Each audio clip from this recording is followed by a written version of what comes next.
Bonjour à tous, j'espère que vous allez bien. Aujourd'hui, je vous retrouve pour vous parler de la prochaine pleine lune qui va se passer ce lundi 12 mai à 18h56 heure de Paris. Dans l'axe Scorpion-Taureau, la lune dans le Scorpion, le soleil dans le Taureau qui se joint à Uranus. L'ascendant de cette pleine lune sera la Balance. Nous retrouvons Vénus qui est maîtresse de la Balance, la planète maîtresse de la Balance dans le signe du Bélier, donc le signe opposé et complémentaire. Alors de quoi va nous parler cette lune, cette pleine lune? Donc dans l'axe Scorpion-Taureau, c'est l'axe de mes possessions, de mes héritages, de ce qui est inné, de ce que je laisse, de ce que je transmets. Dans le Taureau, ici, c'est la terre, c'est ce que je nourris, ce sont mes sécurités. On va parler de ce qu'on possède en termes dans la matérialité, dans la matière, de mes finances. Et la lune dans le Scorpion va nous parler d'intuition, on va parler ici d'emprise, on va parler ici parfois d'angoisse. La lune est très liée dans ce signe d'eau. Ça donne une lune en règle générale qui est très intuitive, qui est branchée, vraiment branchée, on va dire, à l'autre. On devine les pensées, on devine les intentions avant même qu'elles arrivent. C'est une lune qui est très intuitive, qui est très imprégnée d'une certaine profondeur, qui est vraiment la caractéristique ici du Scorpion. Alors sur la carte, on peut le voir ici, nous avons la maison 2 qui est en Scorpion et nous avons la maison 8 qui est dans le Taureau. C'est-à-dire que les maisons sont inversées, ce qui est normal avec un ascendant Balance. Donc il y a une sorte de réceptivité ici qui est profonde, qui est un peu plus, le Scorpion maison 2 a quand même une lucidité, parfois sur certaines limites, donc ce qui confère ici à la Lune va venir peut-être nous parler de nos angoisses, de ce qui nous fait peur, c'est-à-dire de où est-ce que j'ai atteint mes limites, où est-ce que c'est où la frontière, où se situe cette frontière en moi pour je saute le pas ou je saute pas le pas en fait. On peut avoir une tendance à s'éclairer, surtout avec le soleil de l'autre côté avec Uranus, d'avoir cette sensation d'avoir atteint certaines limites et de vouloir peut-être les franchir, de s'affranchir de quelque chose. Alors, Uranus, je vous rappelle, c'est pardon, la planète du Verseau, là où il y a actuellement Pluton qui vient de commencer sa rétrogradation et qui forme un très beau trigone. Donc j'ai parlé de ce trigone lors de ma vidéo de Pluton rétrograde. Si vous ne l'avez pas vu, je vous invite à aller la voir.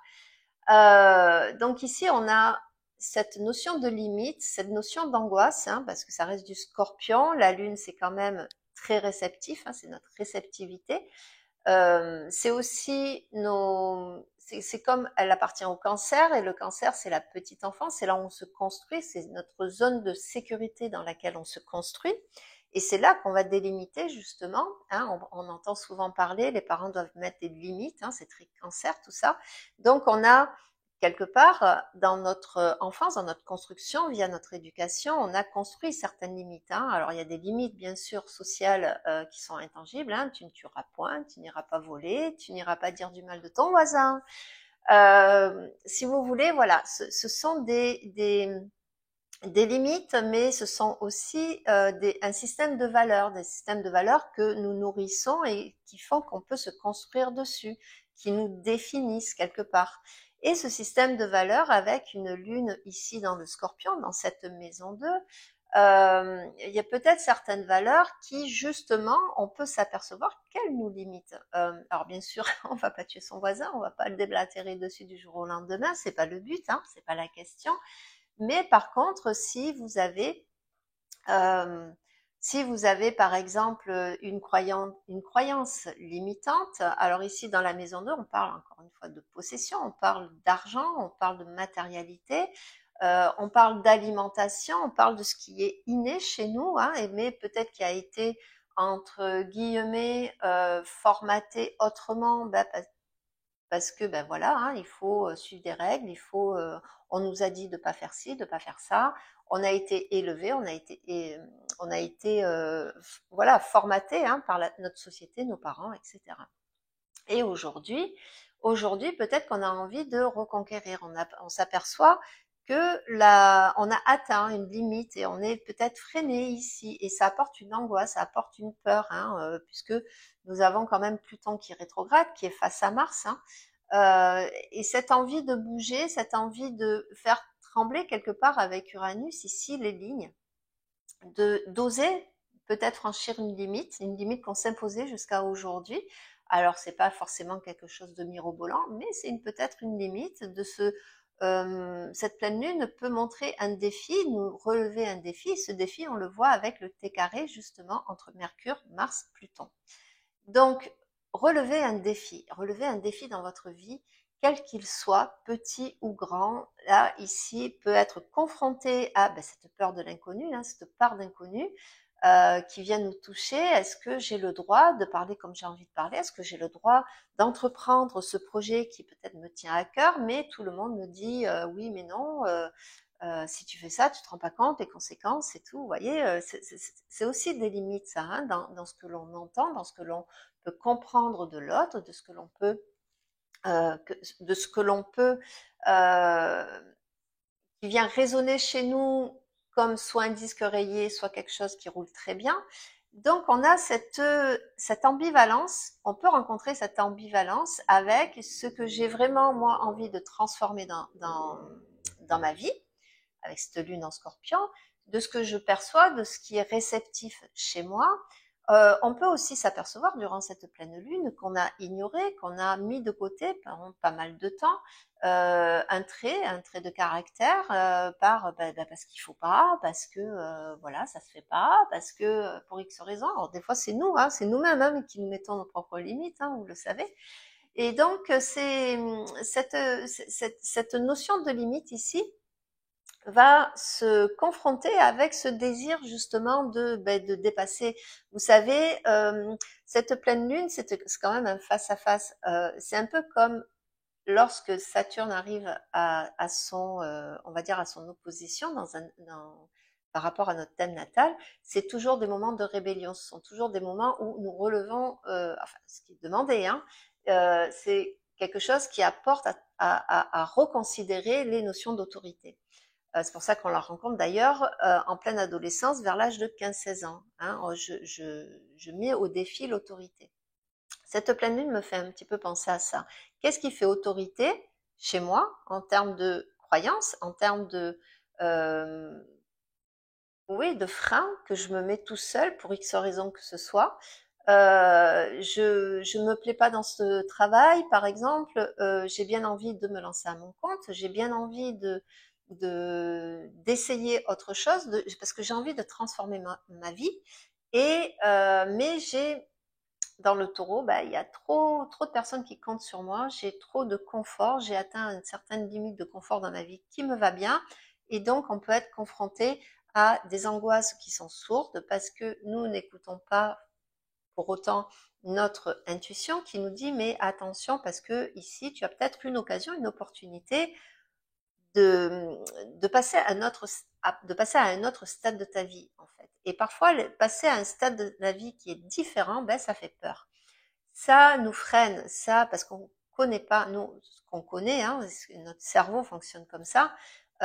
Il aime ce qui va bien, ce qui marche bien, ce qui nous met en sécurité, ce qui nous rassure, ce qui nous, surtout avec la lune.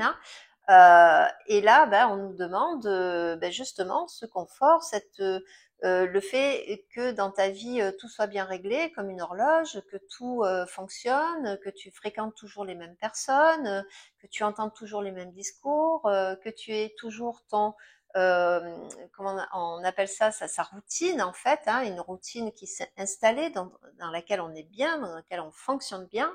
Et puis tout d'un coup, on est pris d'angoisse parce que on est pris à rêver d'autre chose. Et ce autre chose vient nous chercher, vient réveiller chez nous quelque chose de ouh, on sent que la vie circule ici, Mais poum, d'un coup, les peurs qui arrivent, oui, non, mais tu te rends compte que si tu fais ça, tu remets tout en question, ta routine va tomber, tu vas changer ton mode de vie, ta façon de penser, les gens vont pas te comprendre, voilà. Et des fois, on peut se monter comme ça des scénarios, des scénarios qui sont faramineux, hein. Donc cette lune, elle est trigone avec Neptune, elle est trigone avec Saturne. Je compte le trigone à Saturne hein, quand même, parce que c'est quand même dans un signe d'eau. Euh, et elle est en sesqui carré justement avec cette Vénus ici. Elle est en sesqui carré. Le sesqui carré, c'est difficile parce que on prépare ici une opposition. Donc il y a quelque chose qui monte et qui cherche à justement une certaine complétude, une certaine cohérence dans notre tête. Et ici, Vénus dans le Bélier, elle a envie de foncer, c'est-à-dire qu'elle aime faire ce qu'elle veut et elle va se définir à travers ce qu'elle va proposer d'elle et finalement se construire ce qu'elle aime à travers l'expérience. Voilà, je cherchais la bonne formulation. Une Vénus en Bélier, elle a ce côté initiative qui est très développé. Et cette initiative, comme on le voit en sesqui carré, eh ben justement, elle se confronte à la peur, à l'angoisse d'une lune dans le Scorpion. La lune dans le Scorpion, d'un point de vue psychogénéalogique, c'est la mère toute puissante. Je l'explique assez souvent hein, quand on a cette lune en Scorpion, c'est-à-dire l'emprise, la mère qui décide. On a les mères bonnes et on a les marâtres, on a les mères mauvaises. C'est celle qui décide ou pas de faire vivre son enfant, c'est-à-dire à le nourrir ou pas. Hein, on retrouve dans les lunes en Scorpion les histoires d'avortement, les histoires de fausses couches, d'enfants morts, mais aussi parfois de mères qui ont une emprise particulière sur leurs enfants, qui sont hyper contrôlantes.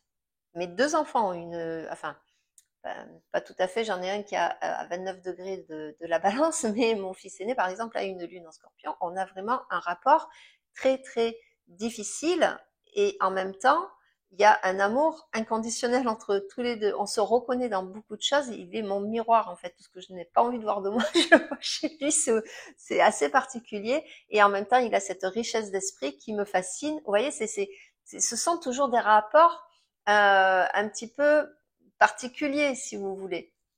Et donc, on a ce côté, finalement, à l'intérieur de nous, qui veut peut-être se rebeller justement sur qu'est-ce qui a de l'emprise, qu'est-ce qui est en moi et qui a une telle emprise qui fait, j'ai envie de me libérer avec ce soleil qui est conjoint à Uranus. Et cette conjonction, elle va durer une dizaine de jours. Le soleil va rattraper Uranus 5 jours après à peu près la pleine lune et va commencer à défaire on va dire, sa conjonction, cette rencontre, à peu près 5-6 jours plus tard. Donc ça va durer hein, dans le temps, on va dire une dizaine de jours, quasiment jusqu'à la prochaine nouvelle lune. Plus tard, nous aurons Mercure qui va se rapprocher de ce Uranus. Mais en attendant, on peut se poser cette question, qu'est-ce qui a de l'emprise sur moi? Et parfois, la routine a une sacrée emprise sur nous.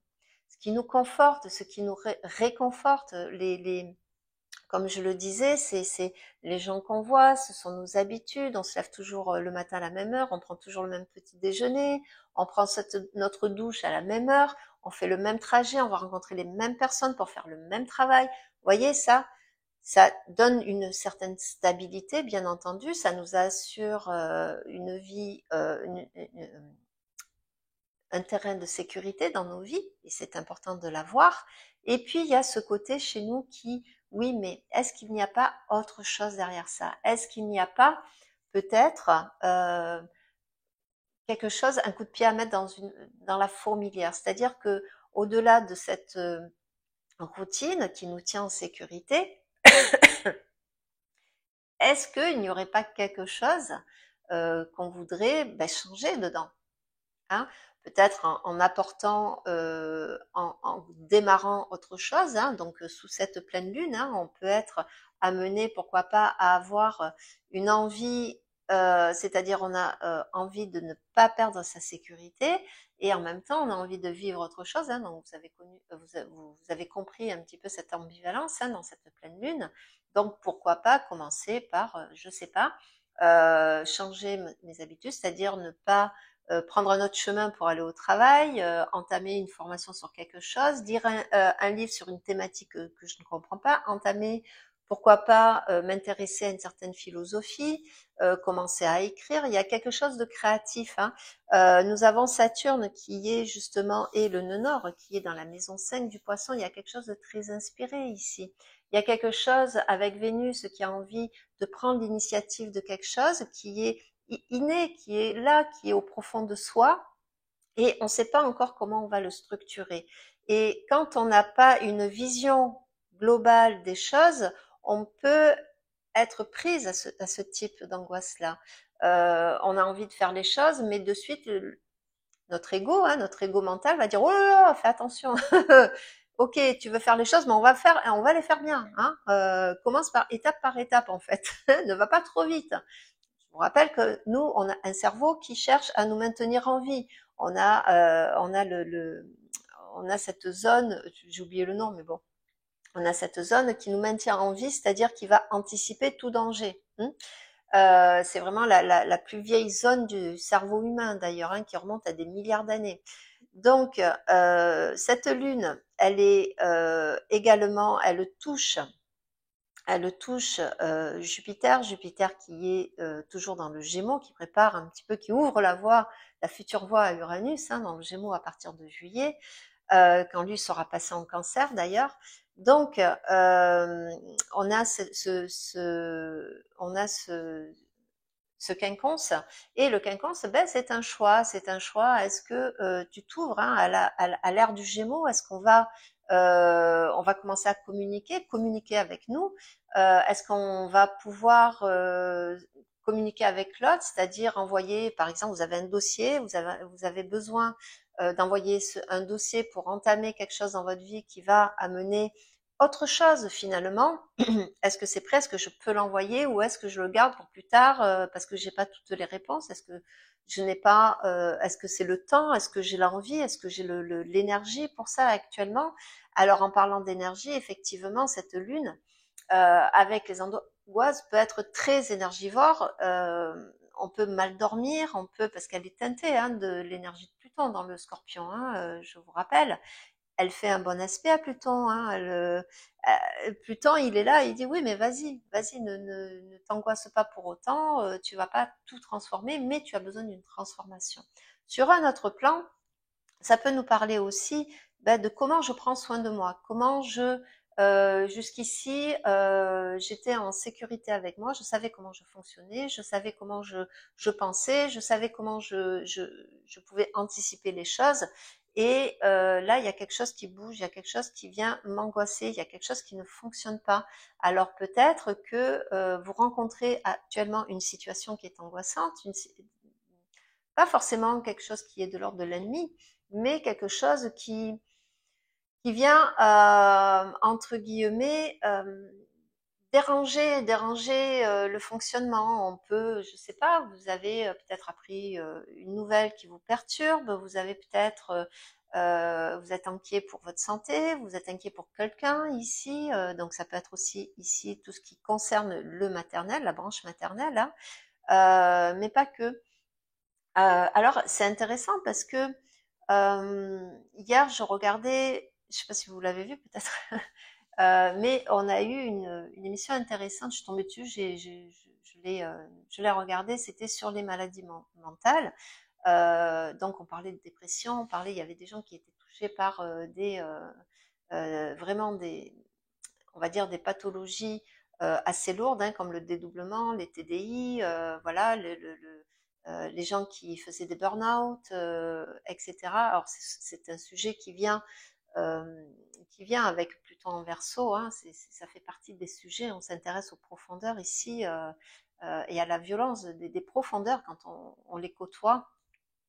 Et il y a des chiffres faramineux, c'est-à-dire qu'il y a un adolescent sur deux dans notre société occidentale qui est pris avec des angoisses, avec des burn-out, des adolescents, quoi. Hein. Et on a 33, c'est les chiffres qu'ils ont révélés, mais on a 33% des gens en France qui sont atteints de troubles mentaux, ce qui est énorme. On est 67 millions. Imaginez ce que font, c'est un tiers de la population qui va pas bien. Or, j'en parle assez souvent dans mes vidéos. C'est vrai qu'on a peur, c'est vrai qu'on est angoissé, hein, et tout est fait pour maintenir cette angoisse. Eh bien, cette pleine lune, je trouve, est un bon support ici, puisque ce T carré entre Pluton, Mars, Mercure, Mercure qui est ici la parole, qui est ici, on a cette possibilité de travailler pour se dégager, pour comprendre qu'est-ce qui se passe en nous. Donc c'est une pleine lune qui peut être certes angoissante parce qu'on se confronte. Une lune en Scorpion, c'est toujours une confrontation avec nos ombres, c'est toujours une confrontation avec ce qui fait peur, avec ce qui nous limite ici dans la maison du Taureau, hein, dans la maison 2, même si elle est vraiment limite, hein, elle est vraiment entre la maison 1 et la maison 2, mais il y a quelque chose qui se confronte en nous, qui se confronte avec l'ombre, qui se confronte avec ce que on ne veut pas voir forcément, hein. Cette pulsion aussi, on peut se rendre compte pourquoi j'ai cette pulsion d'aller toujours vers le négatif. Pourquoi j'ai cette pulsion qui m'amène toujours pourquoi je nourris toujours une telle colère? Pourquoi je nourris toujours des pensées morbides en moi? Alors on n'est pas tous dépressifs, encore heureux, hein, et ça peut pas être forcément le marqueur d'une dépression, et je suis pas en train de vous dire que vous allez tous mal, loin de là, parce que moi je m'inclus dans l'eau, hein, bien entendu. Mais on a en tant qu'humain, on a justement ce que je parlais tout à l'heure, on a cette faculté, entre guillemets, et c'est ce qui fait que ça nous maintient en vie, c'est de mettre en avant la négativité plutôt que la positivité. Or, dans ce monde, il n'y a pas que de la négativité. Il y a peut-être un certain curseur à bouger. Il y a beaucoup de gens qui font énormément de bien, qui utilisent leur temps, leur énergie, leurs finances à trouver des solutions, à faire du bien, à monter des réserves, à nettoyer les océans, à inventer des choses qui facilitent la vie, etc. Il y a énormément de gens qui font du bien. Et il y a peut-être ici un curseur qui a besoin de bouger, qui a besoin de, de changer de camp, en fait. C'est l'invitation un petit peu, hein, à travers Mars et Pluton, de changer par une action concrète avec Vénus en bélier, de se reprendre en main, et de peut-être faire face à ce qui fait peur, de faire face aux émotions qui traversent. En règle générale, une lune en Scorpion, alors bien sûr, si vous êtes Scorpion, ascendant Scorpion, si vous avez déjà votre lune dedans, votre lune noire, hein, puisque la lune noire traverse ce signe de Scorpion. Si vous avez Pluton, Mars qui sont reliés dans votre thème natal, voilà, vous serez confronté peut-être un peu plus qu'un autre à ce type d'émotions, de sentiments.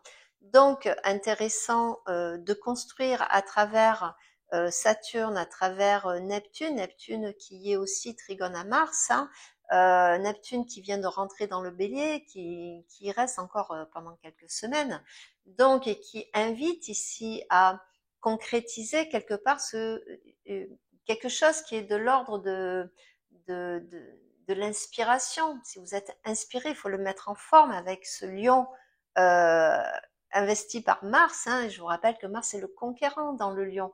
Il a besoin de briller, il est aussi trigone d'ailleurs à Vénus, et donc il a besoin de briller ce Mars en lion. Il a besoin de faire quelque chose qu'il aime et de se reconnaître dans son action. C'est comme ça que le lion fonctionne, hein. C'est le signe de l'image de soi, de l'amour que l'on porte en soi et que après on va amener dans le Verseau, hein, en face. Et on a besoin de trouver sa place, de trouver cette particularité qui nous habite. On est tous différents, rappelez-vous-en.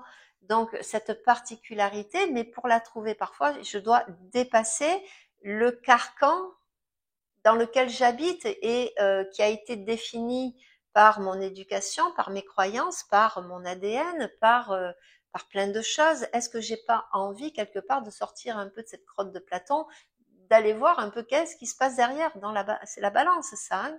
La Vierge, c'est le dernier signe. Après, on passe dans la maison 7, hein, de l'autre côté, dans le cycle involutif, ce qu'on appelle le cycle involutif de la dernière partie, les 6 derniers signes, bah, c'est celle qui sort de la grotte de Platon, qui s'aperçoit qu'il y a du monde, hein, qu'elle n'est pas toute seule, qu'il y a de la vie, et qui va comme ça c'est la balance, hein, qui va qui s'est jamais vue, entre guillemets, le seul miroir qu'elle a, c'est l'autre, en fait, hein, parce qu'avant ça, elle ne voyait que des ombres.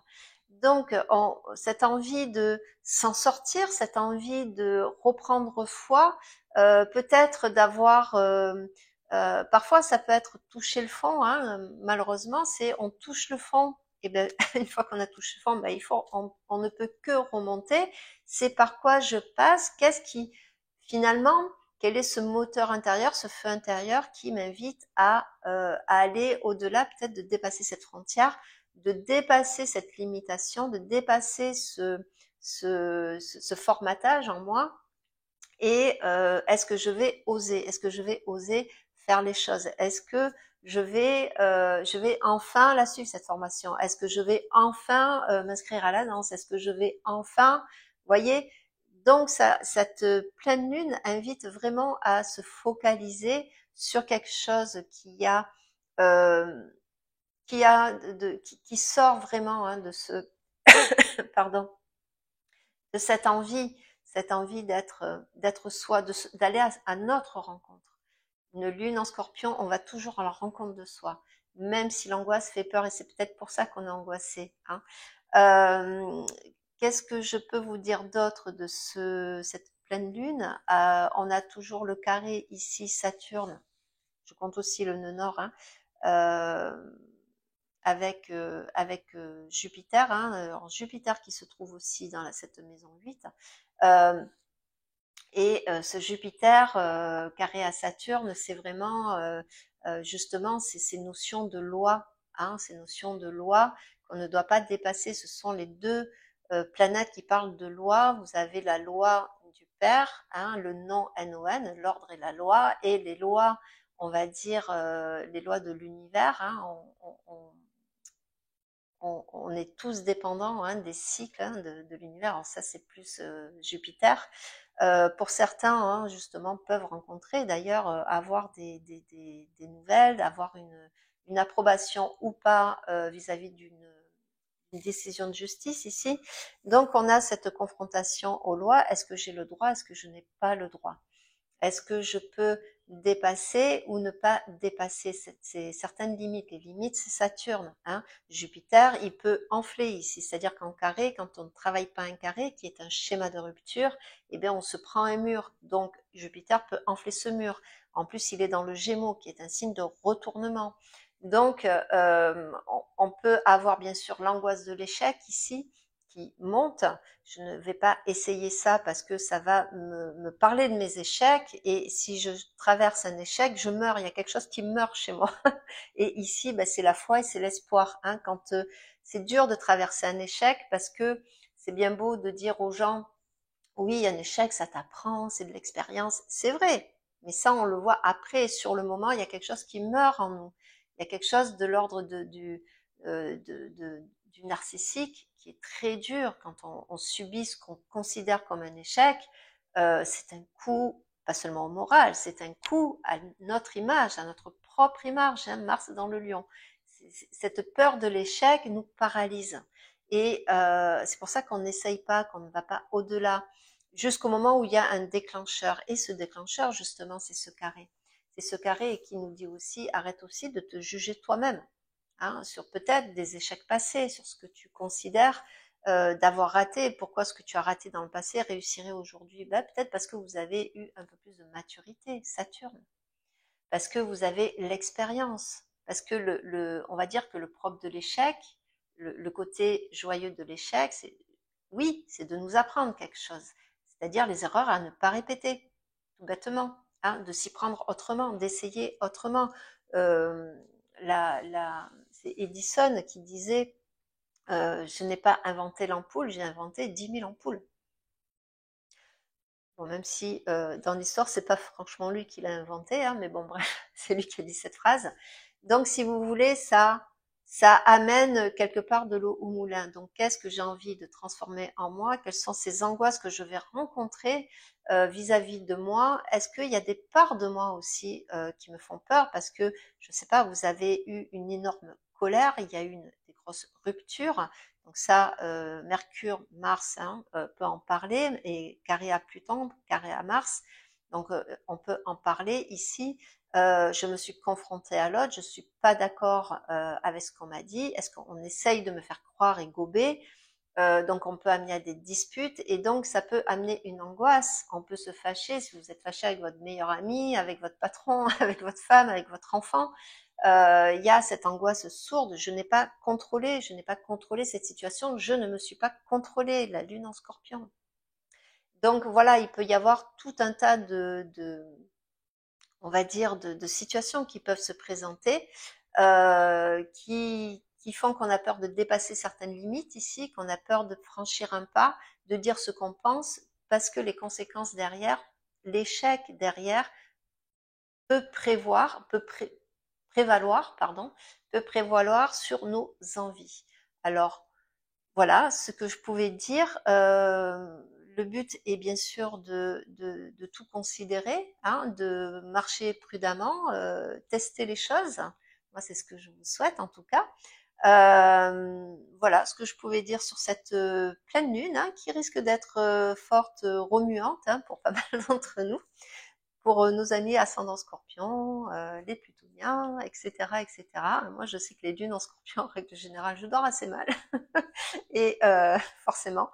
Donc, je vous le souhaite en tout cas, moi, la plus douce possible, que vous ayez envie de mettre de la lumière hein, sur vos parties sombres, entre guillemets. Ça apporte toujours un plus dans la vie, hein, même si sur le moment on ne sait pas trop quoi en faire, mais ça, voilà, ça sert toujours. Je vous souhaite en tout cas une immense belle pleine lune. Prenez soin de vous, je vais y arriver. Et moi, je vous dis à très vite. Au revoir.